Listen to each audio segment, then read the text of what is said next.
Good morning. This is Miss Linda from Mount Gilead Public Library. Hope you're having a good day. I have 3 really different books today. Very different books.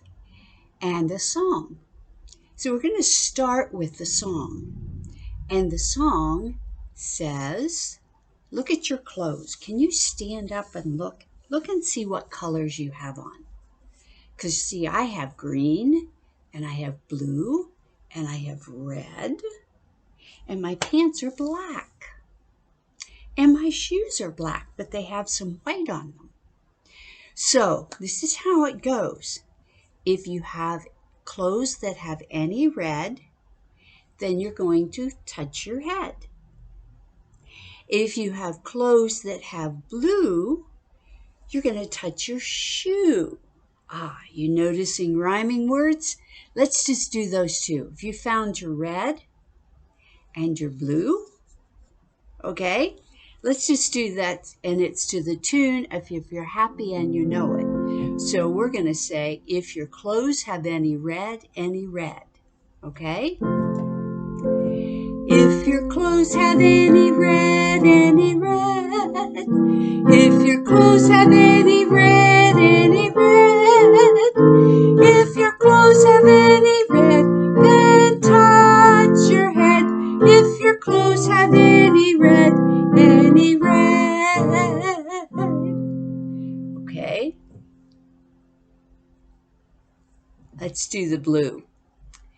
If your clothes have any blue, if your clothes have any blue,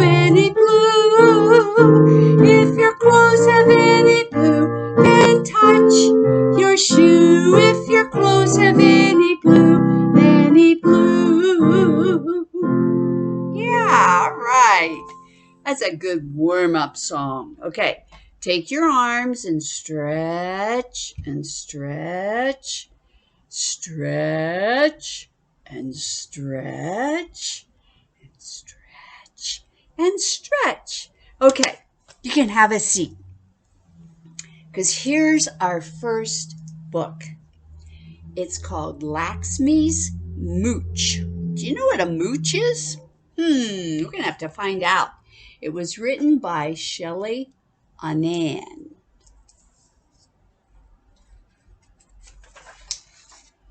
Let's see what Shelley has to tell us today. Okay, whoa. Having trouble with pages today. Here we go. All right, here we go. Hi, I'm Laxmi. Come here closer. You see that? Do you see that? That's my mooch. What's a mooch, you ask? Well, these little hairs above my lip. It's okay, you can look. I never really thought about my mooch until the other day, when my friends and I were playing farm animals at recess. Zoe was a horse, Noah was a cow, and Zoe said, Laxmi, you're a cat, okay? I want to be a chicken, I said. But you're the perfect cat. You have these little hairs on your lip like cat whiskers, said Zoe. I do, I asked. Meow, said Noah. Yeah, you have a little mustache like my dad. My cheeks grew as hot as a steaming bowl of Mommy's aloo gobi. That's soup made from cauliflower and potatoes. I went to the bathroom after recess and looked in the mirror. Zoe was right. I did look like a cat with small black whiskers. Can you see them there? Yeah. I sat at my desk with my hand over my mouth so no one could see my mooch. Everywhere I walked, I thought I heard kids whispering, meow. The whole day I kept noticing hair all over my body, on my arms and legs and knuckles, even in the space between my eyebrows. When I got home that afternoon, Mummy asked, "How was school, Beta?" "Well, Zoe said I'd make a good cat," I said. "Aw, you're my little Billy," she said. "No, Mommy, she was calling me Harry." I thought we named you Laxmi," said Papa, looking up from the roti he was making on the stove, and that's bread. "No, look, I'm hairy. I have hair all over my body. I have a mustache." "Han, I also have a mooch," said Mummy. "But Mummy, I thought mooches were just for boys like Papa." "Nahi. You know, we come from a long line of women with moochies," said Mummy. "We do? Like who?" "From Mughal expresses and stately Ranis to village girls and city girls. Even your Nani and cousin Radha. Everyone has a mooch, really. But I also have hair on my arms and legs. I have hair all over." Mummy shrugged. "Tukya. So what? Hair is just for your head." Mummy smiled. "Nahi, Beta, we have hair everywhere." "But why?" "It protects you and keeps you warm. Just feel it. So nice and soft." "But look at this hair between my eyebrows." "Yes, it's lovely. Just like Frida Kahlo," said Papa. "Who?" I said. "Frida Kahlo. She was a famous artist from Mexico." "Oh, I think it kind of looks like a caterpillar," I said. "Well, caterpillars are the coolest, Beta. They build cocoons and become butterflies," said Papa. "Well, first I'm a Billy, a bowl of soup, and now I'm a butterfly." That night I dreamed about Royal Bengal tigers prowling through the Sundarbans. Their long black whiskers danced in the hot breeze, and butterflies flew between them, fluttering around their long tails. The next day at recess, Zoe wanted to play farm animals again. "Let's play jungle animals instead. I'm a tiger with my long silky mooch." "A long silky what?" said Zoe. "Mooch. It's Hindi for mustache." "Well, what should I be?" asked Zoe. I walked up to Zoe and I got really close. I saw tiny blonde hairs on her lip. Sure enough, she had a mooch too. "You should be a lion with your shiny blonde whiskers," I whispered. "I don't have whiskers," Zoe said. "You do too," I said. We both ran to the bathroom and looked at the mirror. "I don't see anything," Zoe said. "Move in closer," I said. She leaned in so close that her nose left a little smudge on the glass.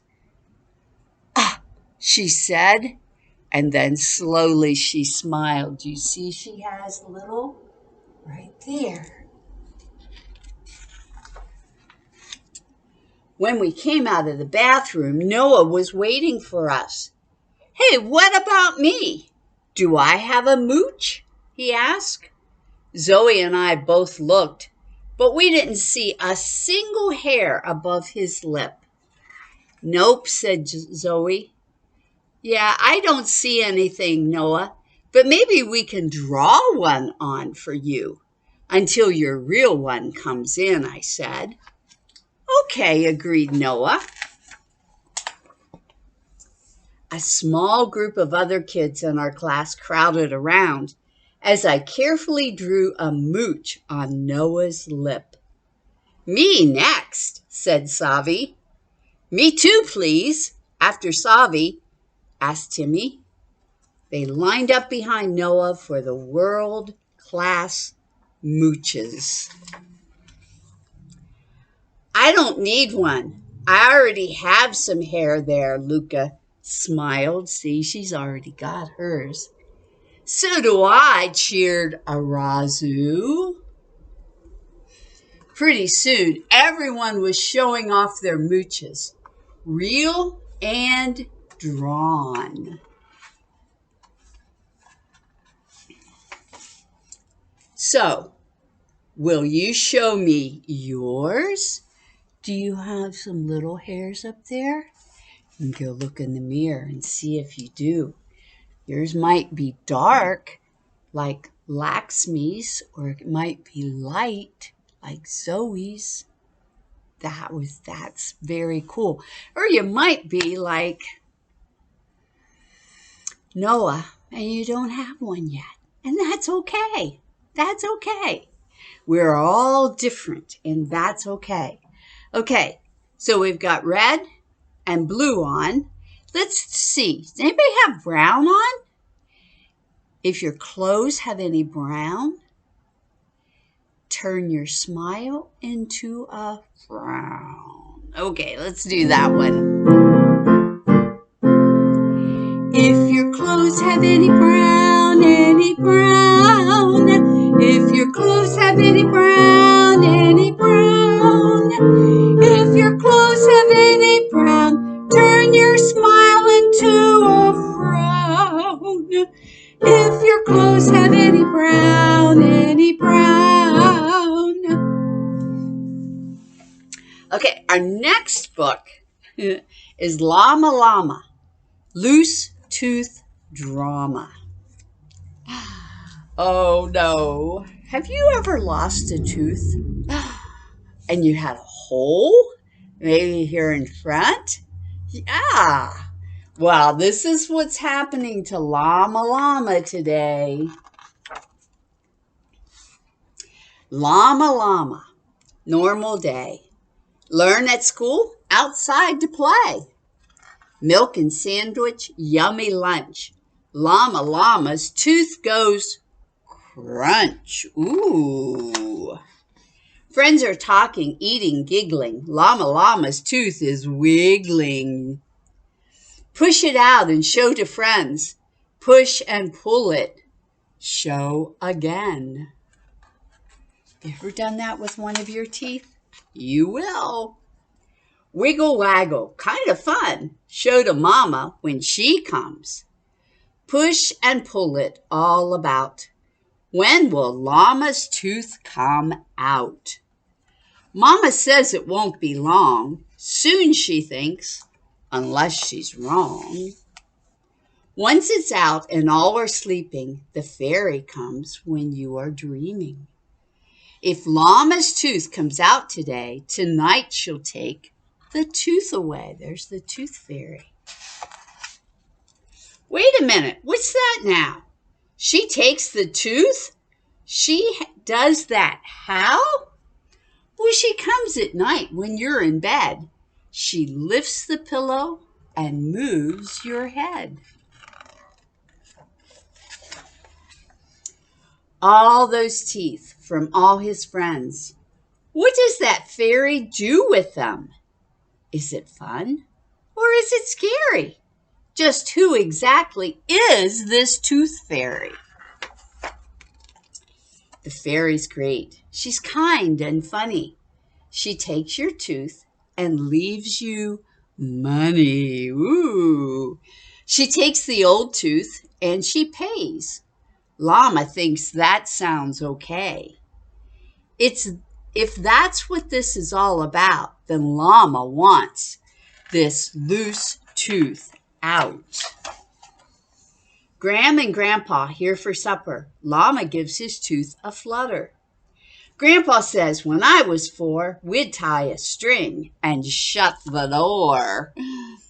All it takes is one big push. That tooth will pop out with a whoosh. Grandma frowns and shakes her head. Let us try this trick instead.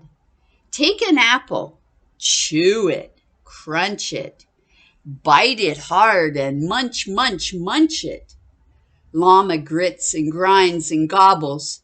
Llama's tooth just wiggles and wobbles. Dinner's over, wave goodnight, everything will be all right. The tooth will come out, don't you worry. The fairy's not in any hurry. Time for bath and lots of bubbles. Then PJs on without much trouble. Squeeze some toothpaste on the brush, slide up and down, swish, swoosh, swoosh. Make that loose tooth move. Oh no, where is that tooth? Where did it go? Is it somewhere on the floor or on the table by the door? Was it thrown out or maybe worse? What if it fell in Grandma's purse? It's gone. It's lost. Is that allowed? What, oh, what will happen now? Will the fairy still bring a treat, or will she leave it down the street? A piece of corn looks like a tooth, but that's not telling her the truth. Mama thinks of something better. Write the fairy a toothful letter. Mama kisses Llama's head. Put the note beside the bed. The fairy gets no tooth to keep, but Llama falls asleep. Do you think the tooth fairy will leave something without the tooth being there? I think so. Oh, I lost a tooth. Whatever shall I do? I'm left with a window and my tongue is sticking through. I laugh and giggle each time I look at you. Oh, I lost a tooth. Whatever shall I do? Have you had where you could stick your tongue out because there wasn't a tooth there? That's fun, isn't it? That is very fun. Does anybody have black on? If you have black clothes on, we're going to pat yourself on the back, okay? If your clothes have any black, sorry. If your clothes have any black, if your clothes have any black, then pat yourself on the back. If your clothes have any black, do your clothes have any white? If your clothes have any white, give an air hug with all your might. If your clothes have any white, if your clothes have any white, if your clothes have any white, give an air hug with all your might. If your clothes have any white, good job. Oh, I have one more book that we're going to listen to today. Do you have show and tell when you go to school? What's something that you take to show and tell? Have you ever taken an alligator? Wow, this book says if you ever want to bring an alligator to school, don't.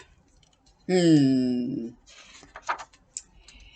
it is by Elise Parsley. If your teacher tells you to bring something from nature for show and tell, she means a hollow stick or a bird's nest or some sparkly rocks. She does not want you to bring an alligator. If you bring an alligator anyway, she'll tell you that alligators are trouble. You'll tell her that it's okay and that you know all about alligators. This alligator will be quiet and good, and he won't eat anyone. Cross your heart. But during spelling, your teacher will hear laughing. This is because the alligator will be showing you funny pictures. Your teacher will write your name on the board, Magnolia. And now you'll have to stand last in line for lunch. You'll take away the crayons and tell the alligator to be quiet and wait for show and tell. Then during art, an airplane will fly across the room. This is because the alligator will be showing you origami. Your teacher will draw a check by your name. And now you'll have to stay in from recess. You'll take away the paper and order the alligator to be good and wait for show and tell. During math, you'll notice the alligator is hungry. Oh my, looks like he's going to eat somebody. You give the alligator 3 pieces of your favorite gum and beg him to not eat anyone, and for Pete's sake, to wait for show and tell. The good thing is that you'll stop him from eating any kids. The bad thing is that the alligator will smack and twirl the gum. Oh my goodness, look what he's doing. And your teacher will notice. She'll draw 2 more check marks by your name and an underline. Now you'll have to go to the principal's office after school. During lunch, you won't even get to eat your egg and cheese sandwich because somebody will gobble up everything but the crust. And who's that? The alligator. By now, of course, you'll wish you'd brought a hollow stick or a bird's nest or some sparkly rocks for show and tell instead of an alligator. By now, you'd rather have some dirt than an alligator. You will wish this alligator would just go home. Well, here's what I would do if I were you. First, at show and tell, you'll sit quietly and learn about hollow sticks and birds' nests and sparkly rocks. And then it's your turn. You'll tell how alligators are super big and how alligators have 74 super sharp teeth and how alligators are super tough. It's a fact. They're strong and they're tough and they aren't scared of anything except other alligators and humans.